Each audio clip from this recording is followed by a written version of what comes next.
Mathieu Lefebvre, je reviens sur cette expression utilisée par Bruno Retailleau. L'objectif ultime est de faire basculer toute la société française dans la charia. En fait, quand on regarde le rapport, ce que j'ai fait, c'est pas ce qui est écrit dans le rapport. Je vous cite le rapport. Aucun document récent ne démontre la volonté d'établir un État islamique en France ou d'y faire appliquer la charia. Comment est-ce que vous expliquez qu'il y a un tel décalage finalement entre le contenu du rapport et les discours du gouvernement sur ce qu'il contient? Quelle est la doctrine des frères musulmans? Les frères musulmans, ils sont nés parce que le califat avait disparu. Ils veulent rétablir l'État islamique. C'était en 1928, c'était en Égypte, on en parlera certainement.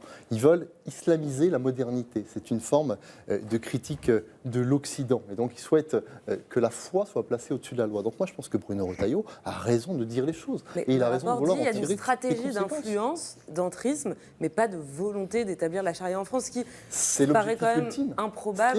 C'est environ 10% de Français qui se déclarent musulmans. C'est vrai que ça paraît... C'est l'objectif ultime quand on souhaite que... Je vous aime en Allah, mes frères et sœurs. Si vous avez aimé cette vidéo, dites-le moi en commentaire. Et si ce n'est pas le cas, dites-le moi aussi en commentaire. Abonnez-vous, partagez, et je vous dis à très bientôt, Inch'Allah.